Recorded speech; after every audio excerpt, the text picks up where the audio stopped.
आज आपण मोड आलेल्या मटकीची रस्सा भाजी कशी बनवायची ते पाहणार आहोत।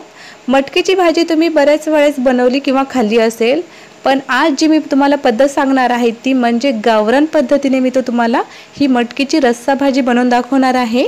तर या रश्शाचा रंग बघा काय मस्त आणि जबरदस्त झाला आहे। चवीला तर खूपच अशी भन्नाट झालेली आहे। तुम्ही माझ्या पद्धतीने जर मटकीची भाजी बनवाल तर गॅरंटी देते घरच्यांना ती नक्कीच आवडेल। नमस्कार, मी वैशाली मधुर भोज रेसिपी मध्ये तुमचं मनपूर्वक स्वागत। चला मग मजेदार रेसिपीला सुरुवात करूया। तर सर्वात आधी आपण मसाला भाजून घेऊया। त्यासाठी इथे मी गॅसवर तवा गरम करायला ठेवला आहे। आता तवा चांगला गरम झाला आहे, यामध्ये आपण कांदा घालूया। तर इथे मी मोठ्या आकाराचा कांदा घेतला आहे, तो असा उभा चिरून घेतला आहे आणि याला व्यवस्थित भाजून घ्यायचा आहे।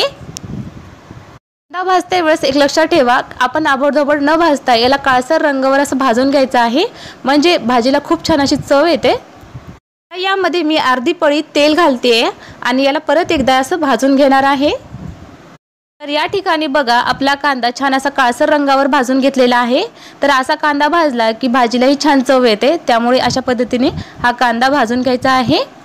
आता यामध्ये 2 चम्मच खोबरं घालतीये। तर इथे मी खोबरं बारीक काप करून घेतले आहेत, हवं तर तुम्ही खिसणीने खिसून घेऊ शकता। आणि तसंच आता यालाही चांगलं भाजून घ्यायचं आहे। 1 ते 2 मिनिटांनंतर आपलं खोबरंही छान भाजून झालं आहे। आता यामध्ये 7 ते 8 लसणाच्या पाकळ्या आणि 1 आल्याचा तुकडा टाकून यालाही चांगलं भाजून घेऊया। साधारण 2 ते 3 मिनिट यालाही चांगलं भाजायचं आहे। आता हा मसाला आपला चांगला भाजून झाला आहे, गॅस बंद करून घ्यायचा आहे आणि याला एका प्लेटीमध्ये काढून घेऊया। आता हा मसाला आपला चांगला थंड झाला आहे, याला एका मिक्सरच्या बाउलमध्ये टाकून घेतीये। यामध्ये थोडंसं पाणी घालायचं आणि याला मिक्सरमध्ये वाटून घ्यायचं आहे। तर या ठिकाणी आपला मसाला चांगला वाटून झाला आहे। तर यामध्ये मी थोडंसं पाणी घालून याला बारीक वाटून घेतलं आहे। याला आबडधोबड न वाटता याला बारीक वाटून घ्यायचं आहे, कारण की आपण जेव्हा भाजी करतो त्याला छान अशी घट्टपणा येते, त्याच्यामुळे याला बारीक वाटून घ्यायचं आहे। आता आपण भाजीला फोडणी देऊया। त्यासाठी इथे मी गॅसवर कढई गरम करायला ठेवली आहे। कढई चांगली गरम झाली की यामध्ये 2 चम्मच तेल घालूयात।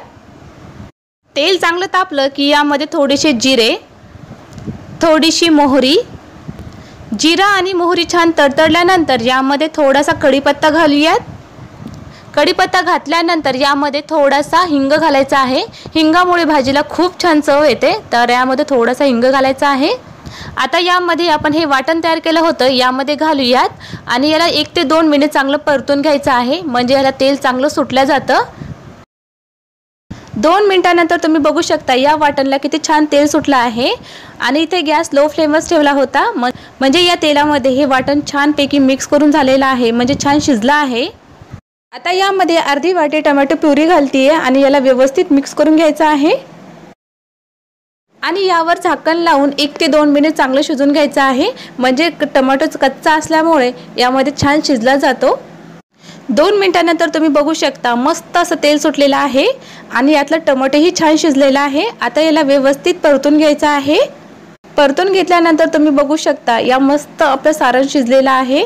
तुम्ही कुठलीही रस्सा भाजी बनवा तर यातले मसाले जे छान शिजले तरच आपल्या भाजीला छान अशी चव लागते। आता यामध्ये आपण कोरडे मसाले घालूयात। तर इथे गॅस लो फ्लेमवर ठेवायचा आहे आणि यामध्ये आपण हे मसाले घालूया। त्यासाठी इथे मी अर्धा चम्मच धने पावडर घालतीये, 1 चम्मच गरम मसाला, 1 चम्मच लाल तिखट तुमच्या आवडीप्रमाणे कमी जास्त करू शकता, 1 चम्मच कांदा लसूण मसाला, पाव चम्मच हळद, यामध्ये चवीनुसार मीठ घालायचंय आणि याला व्यवस्थित परतून घ्यायचं आहे, म्हणजे तेल सुटेपर्यंत याला चांगलं परतून घ्यायचं आहे। मसाले चांगले परतून घेतल्यानंतर यामध्ये 1 वाटी मटकी घालायची आहे। तर हिला मी घरीच मोड आणून घेतले आहेत आणि यामध्ये मी काही हरभरे आणि वाटाणे भिजू घातले होते ते यामध्ये घातले आहेत। यामध्ये मी ही कच्चीच मटकी घातली आहे, तर हिला मी आधी शिजून घेतलं नाहीये, आपल्याला या भाजीमध्येच आपल्याला शिजून घ्यायची आहे। आता यामध्ये आपण 1 ग्लास पाणी घालायचं आहे। पाणी तुमच्या आवडीप्रमाणे कमी जास्त करू शकता। तुम्हाला इथे रस्सा पातळ वाटत असेल, पण जसं ती शिजत येते तसं ते रस्सा घट्ट व्हायला लागतो।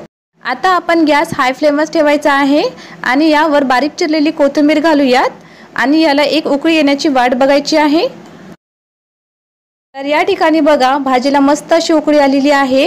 यावर झाकण लावून 5 ते 10 मिनिट चांगलं शिजून घ्यायचं आहे. 10 मिनिटांनी आपण उघडून बघूयात.